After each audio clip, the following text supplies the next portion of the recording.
What exactly is visionary leadership according to you? Is it just being full of optimism, or is it about keeping our eyes wide open? I believe that if you are just being optimistic about the future without looking at where do you stand, then you are a leader without a ground. There's no point in looking at optimistic future, but if you do not realize where do you stand today. If you do not have a firm ground, then your leadership doesn't stand tall. So have a vision, have a mission, but keep your eyes wide open with the changing market dynamics. So you must have seen that we started as a job portal, then why we are into AI and drug discovery? Because we transition, we transform, just like a butterfly. Larva converts into pupa and finally into a butterfly. The same way, we have to keep our eyes open. We have to transition and transform if we want to build a long lasting organization. Now, sadly, biotech startups, or in fact, many startups in this world, come up with a 3-year plan, 5-year plan. They don't come up with a 20-year or a 50-year plan. Visionary leadership is all about staying relevant 20 years from today. Okay? Now, what really helped me build Biotechnica? Now, we started in the year of 2006. I was 19 in my college dormitory, still in college, and I was brash. I was young, I was brash, I disapproved of anything and everything which already existed in world. I hated protocols, I hated SOPs, and that's how teenagers are. But I realized that is not the right way. Moving fast and breaking things, which is the second point I have mentioned, that I thought that I could build fast and break things. But over a period of time, I realized that if you want to build a biotech startup, there are a lot of regulations in place, and if you try to break them, you are penalized. So you do have to build fast, but you have to make sure that you don't break the established protocols, especially by the government. Okay, so these were some of the life lessons. Now we'll come to what I learned on the way, and that's the real crux which I would like to share today. Now, scientific expertise versus business acumen. Now, when we started Biotechnica, we were too young. We had shallow knowledge about both, whether it was scientific expertise, whether it was business acumen. Over a period of time, I realized that both can be acquired. However, business acumen can be developed. It's a skill set. Scientific expertise can definitely be learned, but you can always outsource this part. But what you can't outsource is decision making. What you can't outsource is communicating. What you can't outsource is how to do things the right way or the wrong way and learning from it quickly, right? So my suggestion to you is, of course, what is more important to run a biotech startup is scientific expertise, but if you have the right business acumen, you can always hire this and outsource a part of it. Of course, you need to have a shallow knowledge, or if not, say, per se, the domain expertise. You should have an understanding of the business you should have, so that you can really collaborate with the stakeholders. But at the same time, it is the business acumen which is very important when it comes to running a biotech startup, because you have to do business decisions, you have to make business decisions which can break your startup or make your startup. And almost every day is that day when you're looking for a C day, and I'm going to share the C day towards the end, but you have to be really ready for the C day and not the D day. Okay, so we have to always look at innovation. Now, we as founders or as people, as we progress in our life and age, we feel that whatever we are doing is the best way, the right way to do. Now, that's not you speaking, that's your ego speaking. That's probably the problem which with most of the founders or senior managers face, wherein they feel that they are having this God's moment, that they're the God and whatever they say is right and whatever they're doing is the best way. Many of the founders I have seen face this problem. So remember that even though you had the vision and you have lasted long, or maybe you are running through it, Innovation is the best way forward. Be ready to be proved wrong. Be ready to be proved wrong by your team, by your customers, by your clients, by your stakeholders, by your investors. Be ready to appreciate that and innovate on the top of it.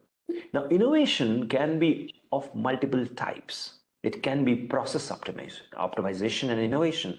It could be the protocol innovation. It could be the marketing innovation. It could be the communication innovation. It could be the networking innovation. It could be anything and everything. So innovation is not just going to be in the biotech space. Innovation is going to be the life and blood of your management skills when you're looking at it. So the way you communicate, the way you are talking to your clients shifts, behaviors change. How people were 18 years ago, they're no longer behaving the same way. The clients demand different expertise. The client may demand a different, he may have a different expectations. So always be ready to be proved wrong. Always be ready to innovate on what you have been proved wrong upon. Followed by that, I would like to pass on this lesson. Life lesson is, if you really want to be successful in multiple business verticals, or if you are already into one, be ready to build high performing teams. Now, every team member is crucial. So communicating to each one of them how important they are is crucial. Also, remember, the biggest investment you can make in your team member is praising them. So whenever they do the right thing, be vocal about it, appreciate in front of everyone, reward them, and always be ready to help them out whenever they are messing things up or failing, because not every team member might be ready to face failure. They're not entrepreneurs, they're not managers, they may be workers, they may be scientists. They may not be ready for that kind of a failure. So you have to be ready to handhold them, but don't babysit them. There's a difference between babysitting and handholding. So you have to make sure that you handhold them, but you don't babysit them. Now, at the same time, you have to make sure that all the team members are synchronized to the vision you might have as a founder or as a manager or as a team leader.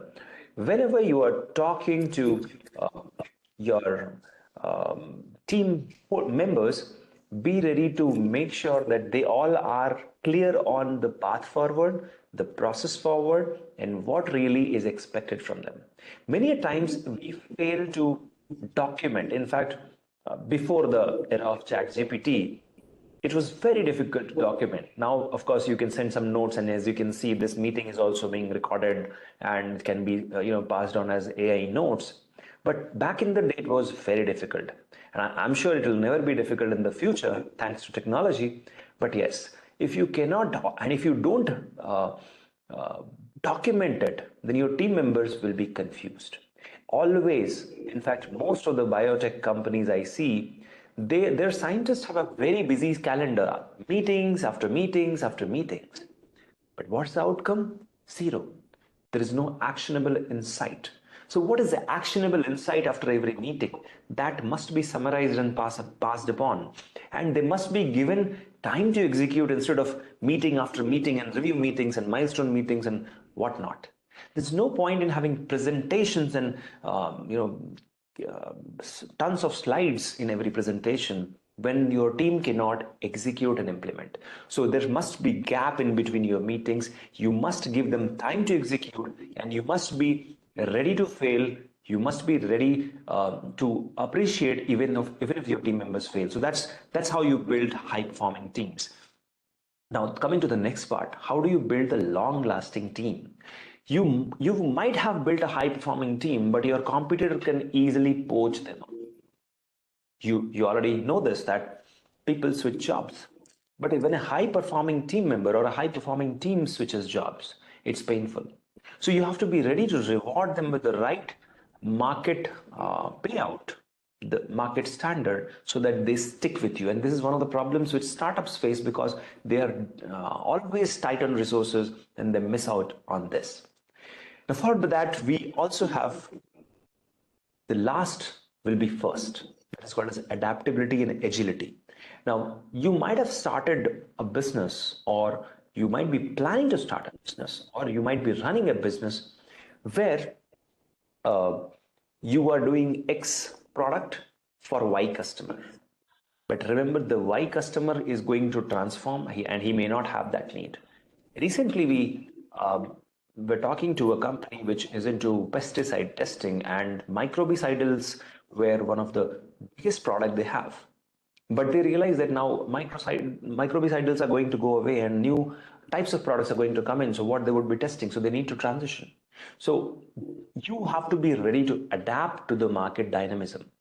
Remember, what is paid today will become free tomorrow or may not exist at all. There may not be a demand. Or whatever is in demand or not at all in demand today or is being thrown out for free may be charged. So always be ready to support your clients and customers and understand their requirement. You might have gone in to fix the roof, but you will realize that they also have a plumbing issue and you might bring in a plumber. So remember that you have to adapt to the requirements of the client and customers and be agile. Your business, your company will always be in a flux. Dynamism is the new normal. Remember that. Now, followed by that, that's what I have mentioned previously also, and that is last will be first. Peter Thiel. Now, earlier when I started my company, I always used to feel unsettled and upset whenever I'll see somebody copying my idea or somebody who is trying to do similar things. I used to be upset. But then I read 0 to 1. And that is where Peter Thiel says that don't be unsettled by somebody trying to replicate you. All you have to do is innovate on what you do. Remember, last will be first. A first mover advantage might have advantage, but the last mover always wins because he knows all the cracks in the market and he can fix and fill that gap. So that's where last will be first. Now coming to effective communication. Now, as managers, as leaders, as entrepreneurs, intrapreneurs, you are going to be communicating 100% of the time. Even though you are not, when you are not communicating, that's something you should know. You always communicate with words or actions, but remember, your body language is also a communication. Your voice tone is also communication. Your decisions are also communication. Your delay of decisions or indecision is also communication. Every minute you are passing on that communication to your team. And if you are delivering wrong decisions or wrong decisions in a row without evaluating, then you are sending the wrong message to your team. I was recently interacting with one of the teams of a big biopharmaceutical company, and we quoted X rupees as price, X dollars as price. And this company started negotiating to the core. Later on, I realized that the co-founder also negotiates with the price hard. That's how the entire team is mimicking him.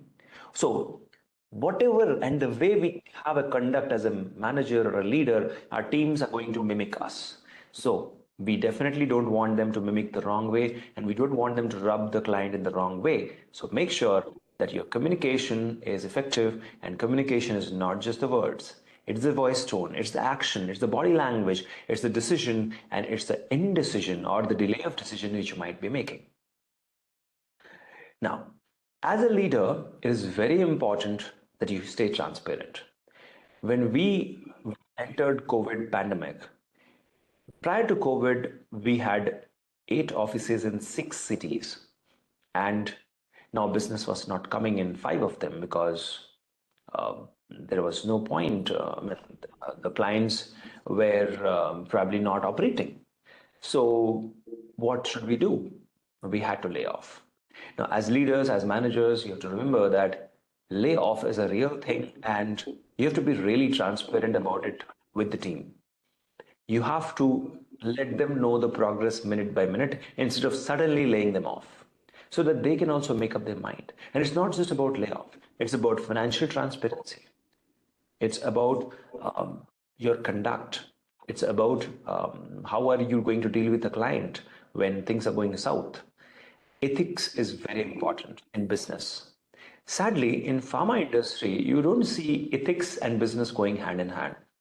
Many a times, pharma companies play with regulations, think that they can get away, but they forget that law will catch up one day, and that day will be your C day and not the D day. We will look into the C day later, but yes, most co-founders do not realize that our team is going to mimic us, so let's be transparent and ethical as leaders, as managers, so that they do not mimic us in the wrong way.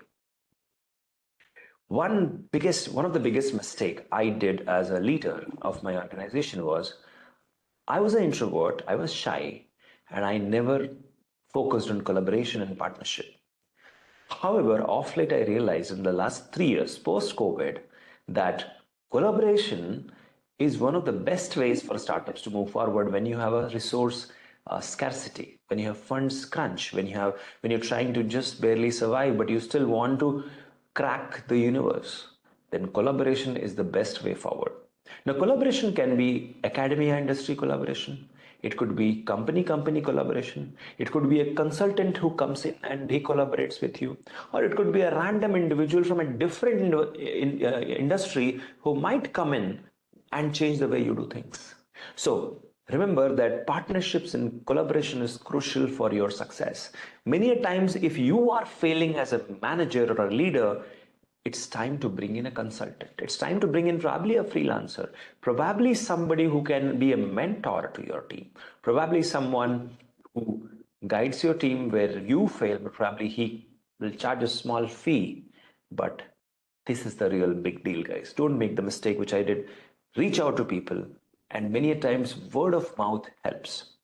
Just 2 days back, I sealed a big deal with one of the biggest scientific organization in our country. It's a government organization, and it has been a dream for me to do that. And in the 18th year, I cracked that.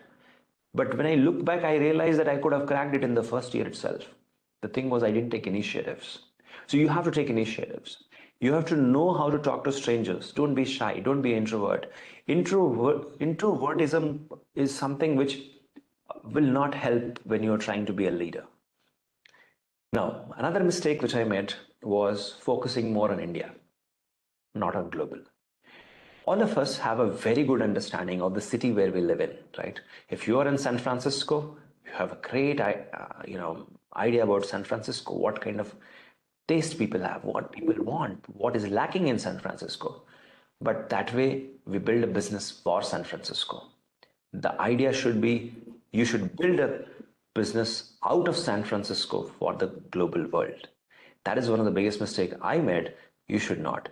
Have a global mindset. Look at the global world. You have to build products, services, and intermediaries which can cater to the world. Build local. Okay, that's not a problem. So don't just look at the talent also in your community. Like, okay, if you are in this city, so look for talent only in this city. Figure it out. How can you utilize global talent? So that's where I have written, don't build local, but build for global. So you might have a team member who is sitting in a small city in Italy or China or Russia, wherever, but he and you collaborate and build for the global community. That's very important.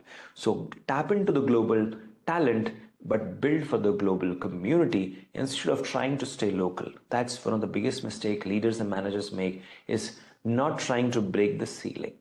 Now, I'll be talking to that also. That is one of the lessons I learned harder way. Now, focus on the end user. Very importantly, we all get sucked into the process. And once we get sucked into the process, we do not realize that the process might be wrong. We have to always have that moon effect in our mind.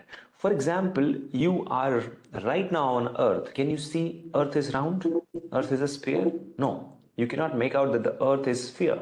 But what if I tell you that you go to the moon and take a powerful telescope, you can see Earth is round, a sphere. So how the same thing you have to remember, that don't work in the business, work on the business, reach out to the stakeholders always, but always have a third party view. that if I was not a part of this organization, how would I have dealt with it? Focus on the end user. What is his requirement? How your product will help the end user in what ways? And how can you help that user in 10 different ways with the same product or similar products? So that way you can have a variety of product, and with the same end user you can monetize in multiple ways. At the end of the day, if you are able to effectively communicate your products and its features, you have a deal. So focus on the end user, iterate, reiterate, but never give up. Next, I would like to share about my personal favorite. And this has helped me last 18 years. While startups like us died within a year or so, the oldest startup which I know would try to compete with us lasted not more than 4 to 5 years. What I call it as extreme ultimate patience. So like a car has got gears, first gear, second gear, third gear, fourth gear. The same way your mind should have a gear, and you have to kick in this extreme ultimate patience gear when things are going wrong, not on it one single day, but in a series for several days or months or years. For example, COVID pandemic. When things start going south, you are passing through the C day, and that is where your ultimate patience gear comes into picture. You have to remember that there is always end to a dark tunnel. There is always light at the end of a dark tunnel. You have to keep going forward. If you're passing through hell, keep going. Resilience and perseverance is one of the most important trait of a leader, of a manager, and an effective communicator. You might fail 100 times. Iterate and find a newer way of communicating so that you are effectively able to deliver that to the end user or end team member. Now, coming to dealing with competition. Now, as an effective leader, you will always have competitors. Remember, this capitalist economy is all about a carom board game. So each time you strike, there are 3 more players on the other side who will strike back. But how they strike can impact you, your team members, your products, services, and their adoption by the market. So you have to remember that you should not just play the game, you better own the game. You have to figure out how do you create a monopoly for your product or services. Now, monopoly can be created by your products or services in multiple ways. And that is what we call as moat building. If you do not build a moat around your product, you will be eaten up by the competition, and that's the worst nightmare any leader has. Remember that getting replaced is not the problem. You still have that option of last will be first. But if you're not innovating, your competition is definitely going to eat the pie which you kept for yourself in the fridge. Remember that competition are of multiple types. So let us say that you have a niche product. I'll denote it as N. So you do have a niche product. So you think that it's a niche product, no big pharma can come in and eat me up. But remember that there is something called as aggregators. A competitor who has aggregated several niche into one bundle and has got funded. Now you have a competition, because if he eats you, it improves his business by 1%, it destroys your business by 100%. So you better own the game. Otherwise, any aggregator, even though you are a niche pharmaceutical or biotech company, any aggregator, big pharma can come and kill you. So better own the game. Now, very importantly, it's when you are running an organization for several years and not just for a few years. Say you built an organization for 3 years or 5 years, no problem. You have people who will last with you for 3 to 5 years. But the real test comes when you are building an organization for the next 50 or 100 years. And that is where you have to build a strong line of leadership. So at Biotechnica, we created something called as Young Generation Leadership Program, YGLP, where we bring in new employees. We first analyze their leadership skills. We train them for our requirement. So be ready to train, retrain, unsettle them, make existing teams uncomfortable, find and throw new challenges. Only then you can build a strong line of leadership. Otherwise, the day you have a C day, you're dead. So if you don't want to be dead on the C day, then remember that you have to build a strong line of leadership. And strong line of leadership should have a right mix of young leaders and old leaders. Because many a times in your organization, you'll realize that old leader has got egoistic and he needs some new challenges. So remember, there is a concept as per the book called as traction, that where we say the right seat, right people. So if a person is sitting on the right seat for too long, it may not be the right seat for him. You may have to change the seat. You may have to bring in a new pace, new role, new way of doing things. So always be ready to build a strong line of leadership in your organization, and probably your best team members could be that. Whenever you try to build that, your team gets a message that you are here for the long term. You are here for their professional growth, and you really appreciate whatever they have contributed. So when these three things comes into picture, existing as well as new workers in your team will also put in more effort because they also want to climb that hierarchy. But at the same time, you have to remember that you are going to give that leadership hat not to those who are bootlickers or those who just praise you or highlight your achievements. You have to also give that hat to someone who disapproves of your actions, who is critical of your actions, who may not be ready. You always have to be with someone who shows you the other side of the road, because as leader you always see the optimistic side, but when you're crossing the road you have to look at both the sides, not just one side, because you never know, there might be a vehicle on the other side coming to hit you. So always have people in your team, in your leadership, who are critical of you. It's very important. So that's what I was talking about. We built the young generation leadership program, directly mentored by me. Every year I take up 5 leaders, 5 young employees of our company, and I train them for 3 months part-time. And then I give them assignments, and then that's how finally they are ready for as a fresh line of leadership from fresh talent.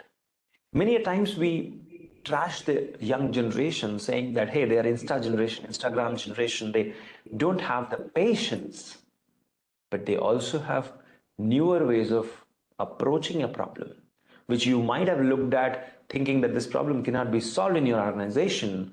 There might be a fresh perspective, a breath of fresh air. And this fresh line of leadership is very important. And that's how we transition from a job portal to an AI company, to a bioinformatics company, to a digital marketing company, to helping startups hire, to mentor them. So it's kind of an end-to-end game we played, because we had young generation leaders who were delegating my task instead of me holding. I hope I'm not running out of time here, but I do have a couple of more slides. I'll be quick. So the next I would like to highlight is using technology. Now that you have AI, whenever you are facing challenges, please make sure that you are throwing technology at the problem and not the people at a problem. This is one of the weakest mistakes which students or leaders of entrepreneurship, they always make this mistake that, okay, we have this problem, let's throw 10 scientists at this problem. Scientists are not going to solve the problem. Technology will.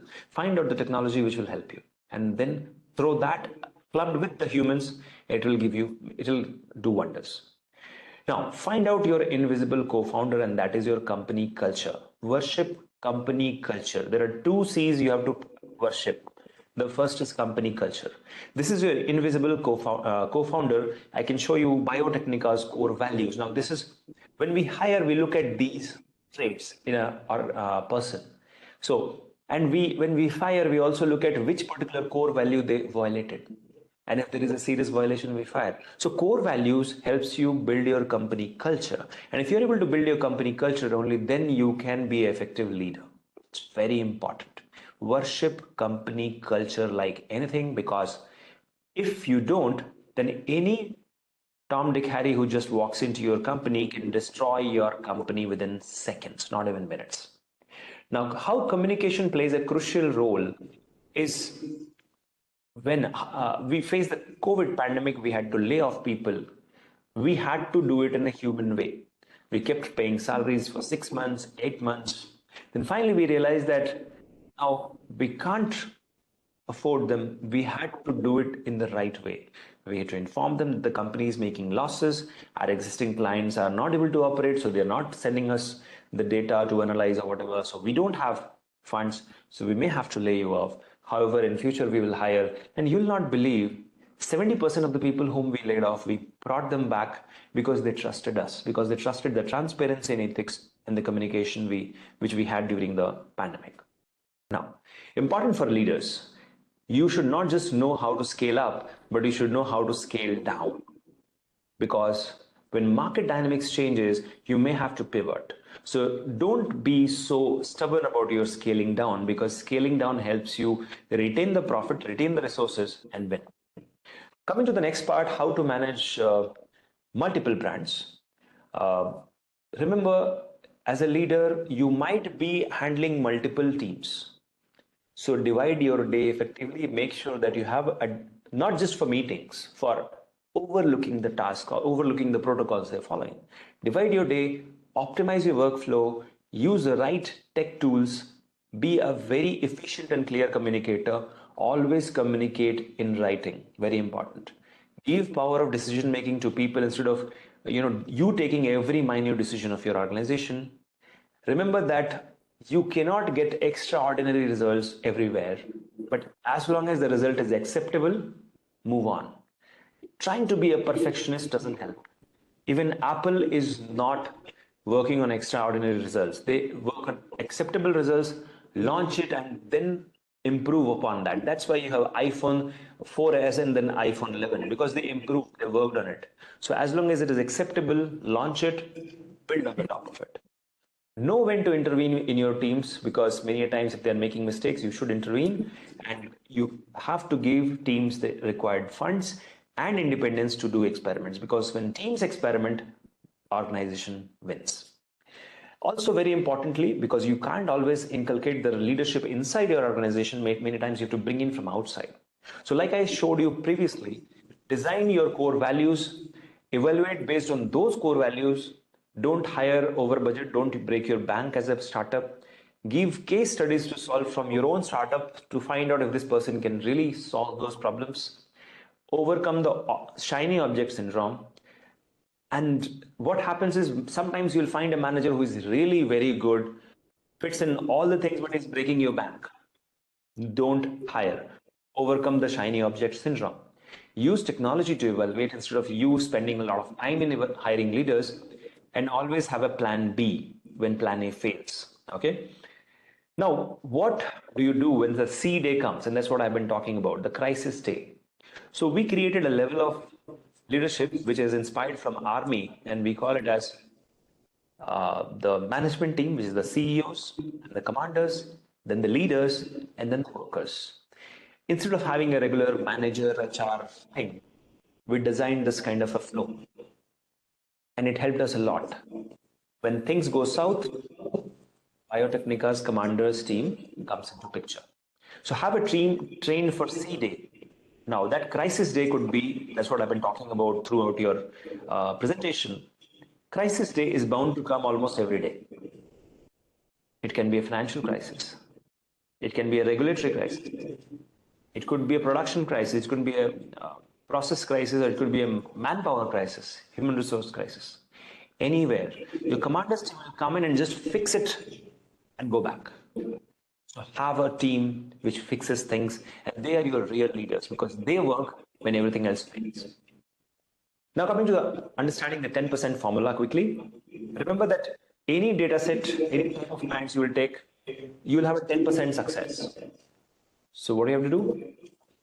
You have to take, say, 100 small risks and double down on those 10 which worked, and increase and expand that. So for example, I showed you we are doing 10 things today. We have tried 100 things or 1,000 things.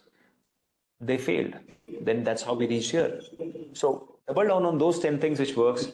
That's the 10% formula as a leader. Now, if in case some of you are planning to start or already own a business, Remember, bootstrapped has always got a leverage over funded startups. However, funding has its own luxury. It's like sitting on a chair or sitting on a sofa. But how I summarize is if you got funded, congratulations, but you just bought carrots and veggies, the real food is yet to be cooked. So when you're bootstrapped, know your budget, learn to say no, avoid shiny object syndrome, scale fast but without breaking your bank, worship cash flow, take payments upfront, be clear with deliverables, and under promise and over deliver. That's how you retain clients. But if in case you are a funded startup, know when to dilute. It's very important. Many times you don't need the money, so don't dilute. Be clear with what you want to achieve. Remember, investors' agenda is not your only agenda, but it is one of your agendas. Swanky office doesn't attract the best talent. Your idea must solve a problem, but should not be a feature of someone else's product. For example, what you built, if Pfizer can just add that as a feature, you're dead. Don't do that. Engage with stakeholders often, and remember to exit when it comes. Don't get emotionally attached to your startup, whether you are bootstrapped or funded, because when C day comes, it can be really emotionally draining if you are emotionally attached. So don't be emotionally attached to your startup. Now, bonus tip, know how to break the ceiling. This is one problem as a leader you will face, and that is you will hit the ceiling at the individual level, at the team's level, and the organization level. How do you solve that? Throwing challenges at team, making them uncomfortable, unsettle them. If your team is highly in a comfort zone, settled with what they're doing, you will never grow. Throw challenges, throw newer ways of doing things, change protocols, bring in new things, bring in new talent into your team, unsettle them. You'll find the ceiling has been broken and you're growing again. So this is what I wanted to share today. Now I'm open to the questions. I'm sure I have hit the time limit. Good. Thank you so much, Shekhar. Amazing talk, very inspiring and motivational. Anyone has any question? I'll start, to be honest, to go first. You talked about going global and not local, right? Right. Do you see any logistical issues coming in when you go global, right? Be it invasive communicating. Yeah. Yes, you do. When you try to go global, you will hit the ceiling because you have no understanding of the global market. But that's where you have to collaborate and reach out to people in that market who might be able to help you, and probably share some meat with them instead of trying to keep all the sugar with you. But when you collaborate, the logistical nightmare solves for itself. First of all, thank you so much for taking the time today and for waking up so early in the morning. So I guess in one of the slides we were mentioning about business acumen as well as the scientific expertise, right? So right now, I think in biotech, at least a lot of the startups that we see, they're academic spin-offs. So it's usually researchers or postdocs who have an idea and they want to make a startup out of it. And what do you think are the basic skill set that one needs to have when it comes to managing people to, bring a startup like this into fruition? Right. So this is not just a problem with biotech startups. This is a problem with overall all the startups. You're an engineer trying to build an IT startup, or you're a biotechie trying to build a biotech or pharma startup. We have deep domain expertise, but we fail that organization is built by people, not just by individuals. So as a leader, you have to make sure that you learn the business acumen, you become a people's leader faster than, and you acquire that. The best way of doing that would be obviously practice, but I would suggest read out some good books on this, which has really helped great leaders. One of them I would suggest is Traction. I'm sure many of you would have read it. Traction is one of the best books. And rather, I would say it's a workbook for you to help you build your startup. If you are a scientist founder and you want to transition from academia into the industry as a successful entrepreneur. You can just stand here. This should be fine. Yeah, you are visible. Okay. Yeah. Thank you, Shekhar. Fantastic talk, very inspiring, very motivating. You were talking about how actually you as a leader should start motivating your team, encourage them to go to trainings and encourage them to keep growing. But I heard that some of it, I mean, I've seen in some of the biotech companies, they don't want to do that because they are afraid that the people that you train are going to go out, and they are not going to continue, working in your company. And then you're saying, oh, wasting my money and wasting my time doing that. And I also heard some comments saying, why do I need to give this to my team or even say think? It's supposed to be their job to be doing that, right? So these type of negative comments you have heard. So here, what you can say to us about those negative comments and what would you, how would you overcome these type of things if someone comes and then share with you? All right. So I'll just try to clarify. The question was that why should I give the power to the people when they're eventually going to leave us? Right. Well, this is what some company says, right? So, and then there are a lot of young people here that might go to these type of companies and they will be hearing the type of negative comments. So what can you say to them about this and how can they overcome that? All right.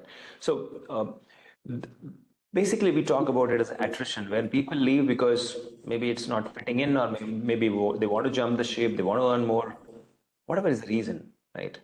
See, you will be proved 100 times wrong. For the one hire, you will be proved right.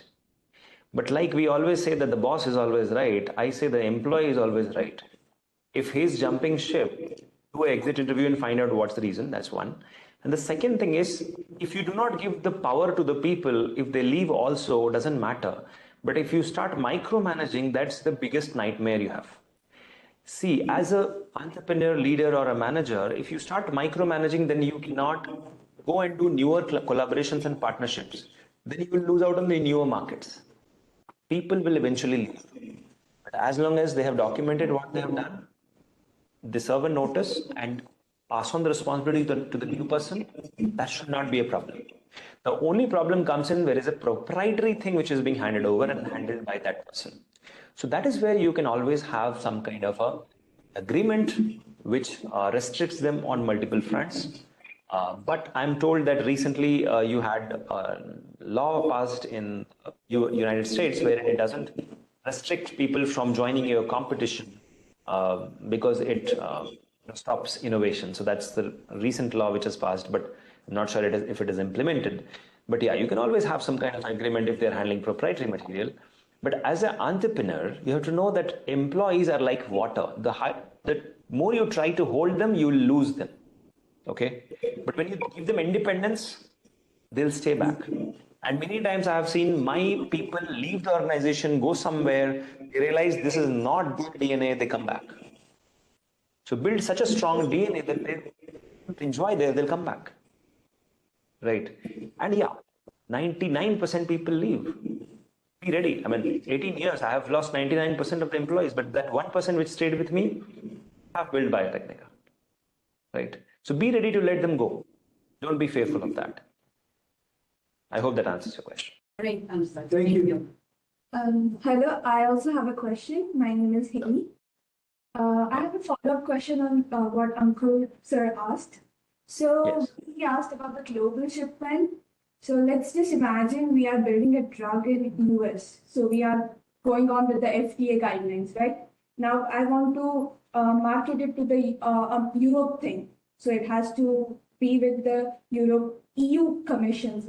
So how do you make sure that you fulfill all the compliance and the requirements of that? Right. So you have regulatory consultants who will guide you. There are people who are freelancing on this, or lawyers, and people in this space whom you have to reach out, pay a small fee, and they'll advise you. So for every advice you take a counter advice, or maybe you check that if that advice is right from another consultant, third party. So that way you know what's happening. See, we all have to learn from the politicians. They're able to run this country without the knowledge of this country because they outsource it to people. Right? They find out what's needed and learn from them, right? That's how politicians do. We also, as entrepreneurs and leaders, suppose I'm in US, I want to go to Europe, reach out to a person in Europe who has a better understanding than me. And you might have to reach out to 10 people and one agrees to do the job. Like I said, 10% rule. So yeah, that's how it works. And what would be the challenge for while doing it? Sorry, I didn't get you. What would be the challenge to do it? freelancing is a stuff, right? We can reach out to people's freelancers. But what if the government over there doesn't want us to invade their thing or something like that? So if the government doesn't want, you can't really do anything about it. It's the government, right? It's like in US, they're talking about banning TikTok, and I have not seen TikTok for last 5 years now, right? So if the government doesn't want TikTok, TikTok won't exist, right? So if the government doesn't want it, you can't do it. But at the same time, you have other markets to explore. I know a biotech startup in India which could not get entry into US, but they are now the biggest sellers of fertilizers, biofertilizers in Kenya, which is a third world country, right? But they exist, right? So don't get over enthusiastic, at the same time overwhelmed with failures. Be ready to embrace it. So what's the best possible way to learn how to learn to be patient, how to be positive about taking a setback? Yes, good question. So see, when we face with failure, which we will face every day, in entrepreneurship or leadership, C days every day, crisis days every day. So how do you stay positive beyond it is because, we all humans have a tendency to connect one crisis to another. But the truth is, both are isolated. So a human resource crisis may not be connected to your financial crisis. It could be two different reasons. So don't connect two crises together. Solve as it comes. Go step by step. But at the same time, ask this question to yourself, that instead of me, if it was the most successful entrepreneur in this segment, let's say say Sir Richard Branson, or say Dr. Kiran Majumdar Shaw, or any successful entrepreneur in that space, how he would have dealt with it and figure things out, right? Instead of going into that bottomless pit of demotivation, figure things out. I think there is always a way to figure it out. Okay, we have to just iterate and innovate on that. Yeah. Thank you so much. Most welcome. Any more questions? Awesome. I really thank you, Shekhar, because I know it's what time. So Shekhar actually woke up at 5. It's like around 5 a.m. in the morning, just to motivate and advise all of you guys in this class. So I really appreciate and really grateful for you to come and advise our students. I hope to see you more often in our classes. Well, this is the technical last class for this semester, but from you, future classes. And I really, again, thankful for taking your time out, spending and advising our students. And I hope you don't mind if they reach out to you via LinkedIn or your email to take your guidance. Yes. Yes. So feel free to email me, and this is my phone number. And currently I'm mentoring 89 biotech startups, and my goal is to build 1,000 biotech startups in my lifetime. Awesome. Thank you. Thank you. Thank you so much. Thank you, Shekhar. See you. Thank you. Take care. Bye-bye.